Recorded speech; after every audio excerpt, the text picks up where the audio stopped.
നമസ്കാരം, പ്രവാസി മലയാളിയിലേക്ക് സ്വാഗതം. പുതിയ മാറ്റങ്ങളിലേക്ക് കാലെടുത്തു വയ്ക്കുകയാണ് Saudi Arabia.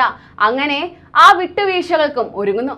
Saudi civil aviation authority മുന്നോട്ട് വയ്ക്കുന്ന നിബന്ധനകൾ പാലിക്കുന്ന എല്ലാ വിമാന കമ്പനികൾക്കും രാജ്യത്തിന്റെ വ്യോമപാത ഉപയോഗിക്കാൻ അനുമതി നൽകുന്നതായി general authority of civil aviation അറിയിച്ചിരിക്കുകയാണ്.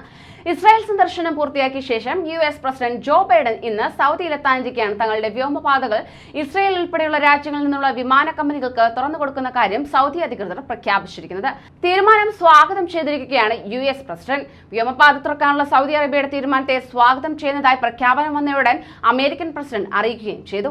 അന്താരാഷ്ട്ര വ്യോമയാന രംഗത്ത് സിവിൽ എയർക്രാഫ്റ്റുകൾക്കിടയിൽ വിവേചനങ്ങൾ പാടില്ലെന്ന് നിർദ്ദേശിക്കുന്ന 1944 ഷിക്കാഗോ കൺവെൻഷൻ പ്രകാരമുള്ള കർത്തവ്യങ്ങൾ നിറവേറ്റുന്നതിന്റെ ഭാഗമായാണ് പുതിയ പ്രഖ്യാപനമെന്ന് സൗദി സിവിൽ ഏവിയേഷൻ അതോറിറ്റി അറിയിച്ചു. 3 ഭൂഖണ്ഡങ്ങളെ ബന്ധിപ്പിക്കുന്ന സുപ്രധാന കേന്ദ്രമെന്ന നിലയിൽ എല്ലാ വിമാനങ്ങൾക്കും സൗദിയുടെ വ്യോമപാത ഉപയോഗിക്കാൻ അനുമതി നൽകുന്നതിലൂടെ അന്താരാഷ്ട്ര വ്യോമയാന ഹബ്ബ് എന്ന രീതിയിലേക്ക് ഉയരുകയെന്ന ലക്ഷ്യത്തിന്റെ ഭാഗമായാണ് പുതിയ തീരുമാനമെന്നും അധികൃതർ വ്യക്തമാക്കി. സൗദി അന്താരാഷ്ട്ര ലോജിസ്റ്റിക് ഹബ്ബാക്കി മാറ്റാനുള്ള തീരുമാനം സൗദി കിരീടാവകാശി മുഹമ്മദ് ബിൻ സൽമാൻ കഴിഞ്ഞ വർഷം ജൂണിൽ പ്രഖ്യാപിച്ചിരുന്നു. ഇതിനായി പ്രഖ്യാപിച്ച national transport and logistic strategy പ്രകാരം രാജ്യത്തിന്റെ എയർ കാർഗോ ശേഷി ഇരട്ടിയാക്കി 45 ലക്ഷം ടണ്ണിലേക്ക് ഉയർത്താനാണ് പദ്ധതി.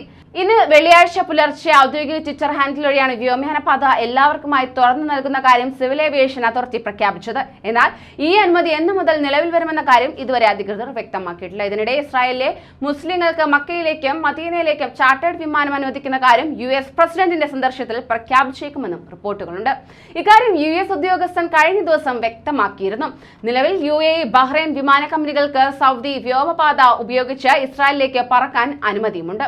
പുതിയ പ്രഖ്യാപനത്തോടെ തന്നെ മറ്റു രാജ്യങ്ങൾക്കും ഇതിന് അവസരമൊരുങ്ങുമെന്നാണ് റിപ്പോർട്ടുകൾ ചൂണ്ടിക്കാണിക്കുന്നത്. കൂടുതൽ പ്രവാസി വാർത്തകൾക്കായി ഈ ചാനൽ സബ്സ്ക്രൈബ് ചെയ്യൂ.